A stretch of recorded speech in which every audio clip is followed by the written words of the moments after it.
Hey guys, my name is Simon Westlund. I'm the current world record holder for single solve in Megaminx and number 2 for average. And this video is going to be about how to get faster at the Megaminx.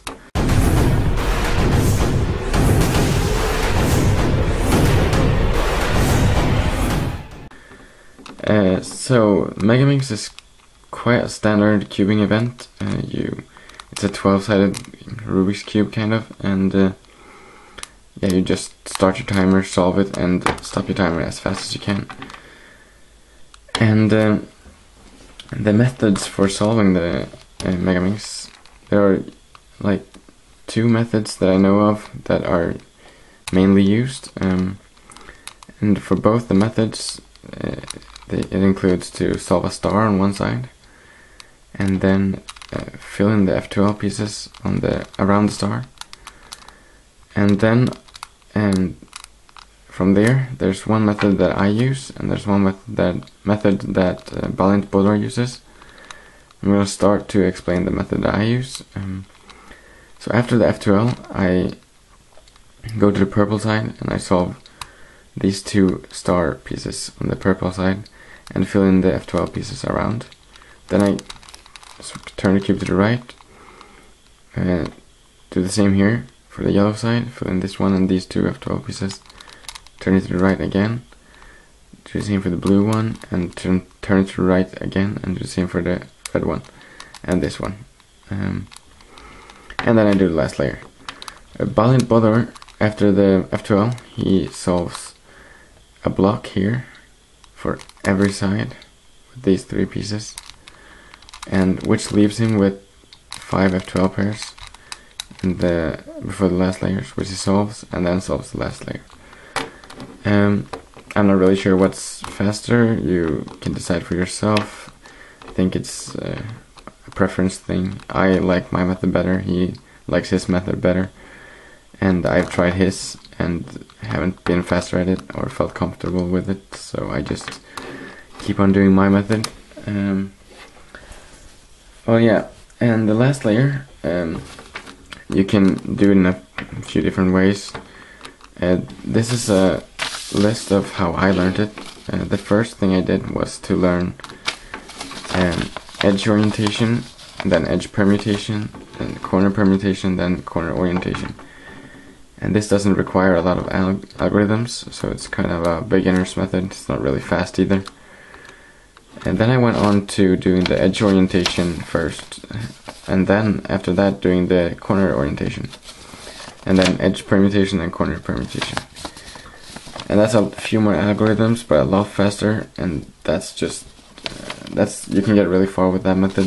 Well, then the only thing that I've switched out since then is that I do PLL instead of EP and CP, and there are about 152 PLLs, I think. And I know about 100 of them, so sometimes I do this as well still.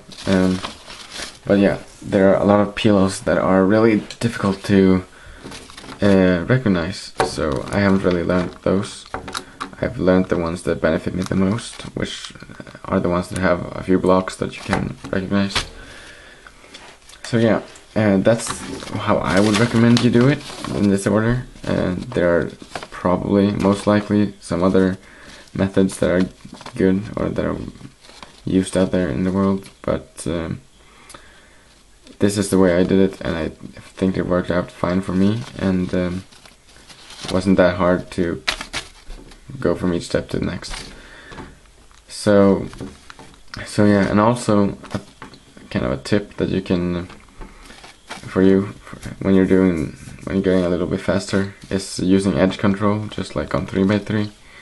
To skip the edge orientation part of the last layer. When inserting the last pair, you just insert in a different way so that you would skip making the star in the last layer. So yeah, and that's basically the methods. It's not really difficult for the Megaminx since there are not that many methods. But yeah, the more important thing while getting faster at the Megaminx is the different techniques that people use.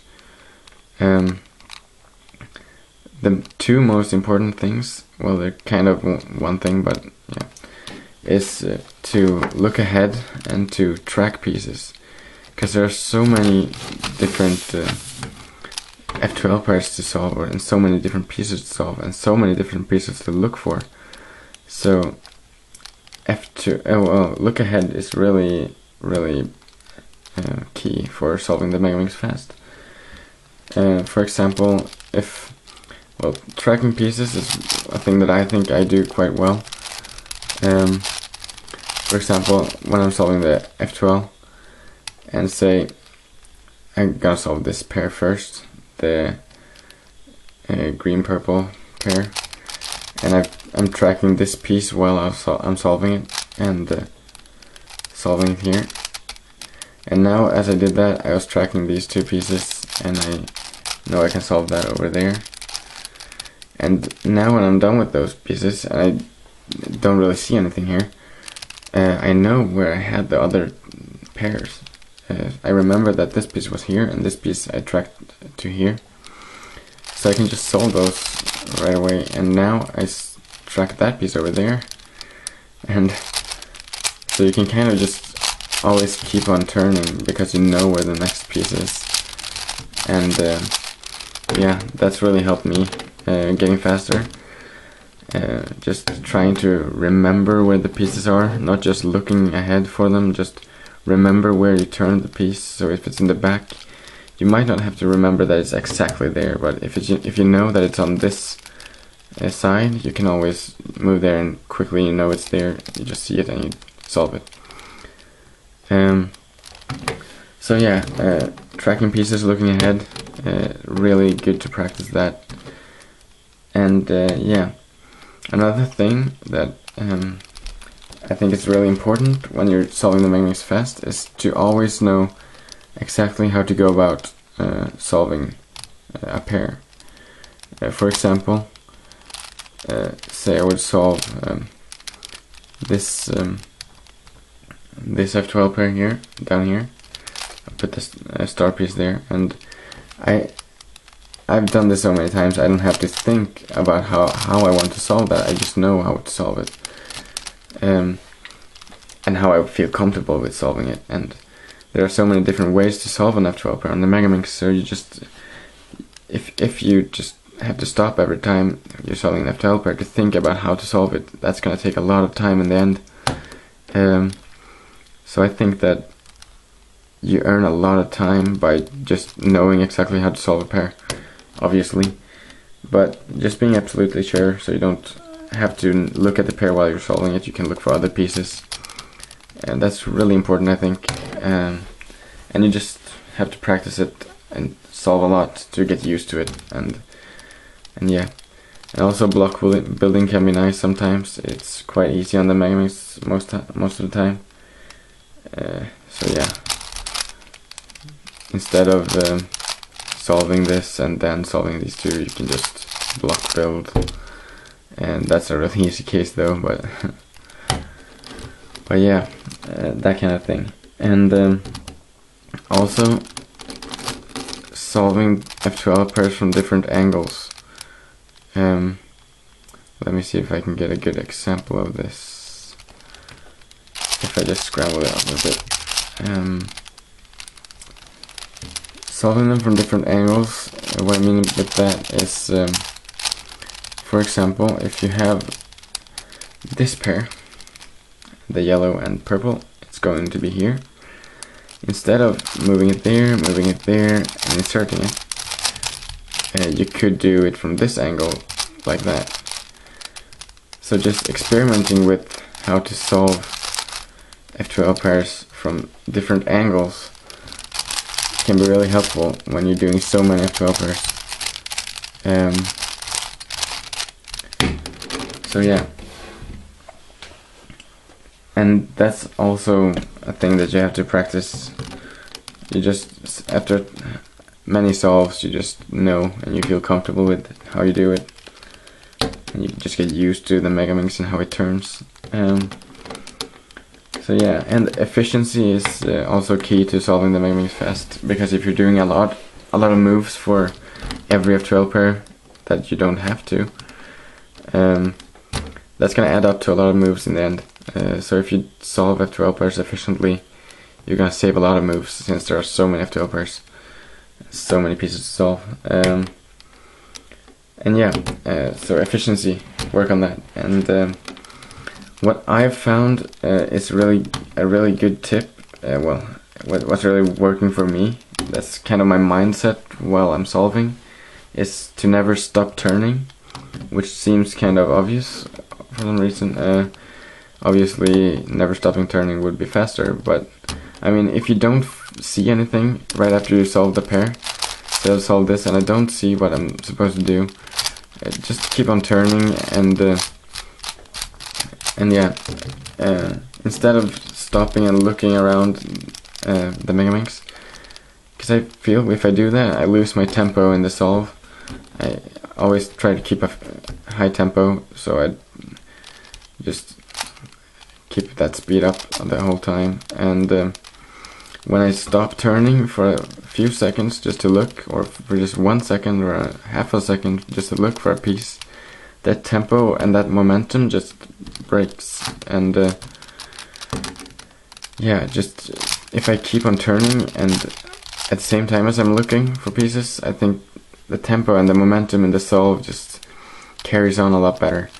And that, I haven't heard a lot about that kind of thing, so that might just be a personal thing that I think works for me. But you might want to try that if you think that could work for you as well, because I feel it's really good, at least. It might be just me though, I don't know. How to practice these techniques is quite simple, I think, for the Megaminx. Solving it a lot helps a lot for this puzzle, more than others, I think, because each time you solve it, you're doing so much and you're solving so many pieces that you get really experienced quite fast with how to solve the from different angles, because there are so many opportunities for each solve that you just learn how to do it and by solving it. So yeah, and what's really good about the Megaminx is that it's quite similar to 3x3 and to other puzzles. So while you're practicing Megaminx and getting better at the F12, you're also probably most likely improving your F12 on the 3x3 and on other puzzles. So and vice versa, if you're practicing 3x3 F12, you most likely will get better, or almost definitely will get better at the Megaminx F12. So that's a really good thing, because I tend to get quite bored with cubing if I just focus on one event. It gets boring in the long run, I think, to just practice one event, and that's why I like to practice a lot of different events. And Megaminx is so perfect for me in that way, because I can practice 3x3 and improve in Megaminx, go on and practice 7x7 and improve in Megaminx by just looking ahead, and then also when I'm practicing Megaminx, which I really love, I'm also improving in other puzzles, which also helps keeping my motivation up. But yeah, so, and once you get faster at the Megaminx, you might want to practice more efficiently. So how you would do that is focus on the thing you want to improve, practice each step for itself, and you really have to be analytic about your solves and what you're doing wrong and what you're doing right and what you need to improve and what, you know. So if you find something that you feel you're quite bad at, or that you could improve in at least, just do a few solves, focus on that particular thing, and try to just get better at that thing instead of just trying to get the fastest solve every time. Try to just focus on improving that aspect of the solve instead. For example, if you think that you need to practice tracking pieces, maybe do a few slower solves and just focus on tracking the pieces, and then you get used to it and you can work up your speed and go faster and faster until you're really good at it. And for example, if you think that you're too inefficient with your F12 pieces that you're solving, do a few slower solves. Try to think of the most efficient way to solve the piece, and once you've done that a lot, you're just gonna get used to it automatically. So yeah, and also one thing that also helps is to ask a few of us who are quite fast at the Megaminx about our splits for the split times for the F12, the S12, and the last layer. Just where most likely we want to help you out as an up-and-coming mixer. That's what's so great about this, about queuing, that people help each other to get faster, and asking others in the community is really a good way to get faster. And I at least always try to help people who ask me questions about the Megaminx, and asking for their splits is really helpful, I think, because if you compare them to your own, you can easily see what you need to improve on, or if you're really bad at something compared to the other times, you can focus on that thing to improve. If you're really bad at F12, focus on F12 for a while. Just practice F12. And if you're bad at last layer, practice on last layer. It's just that simple. And yeah, that's basically it for the techniques and the tips that I have for you. Practice a lot, the main thing. Solve a lot, because Megaminx is fun. And also, what type of Megaminx you use is quite important in getting faster, I think. I'm not really up to date with the new Megaminxes that are out. I really like my old Meffert's Megaminx with the MF8 tiles. It's just been working so well for me. I also have a die on here, which is really bad. This one, I've tried some better ones though, and I like them. But I'm not really sure what's the best on the market right now, but it's probably easy to look up on the internet. But yeah, that's basically it. Hope you liked this video about how to get faster. Yeah, thanks for watching.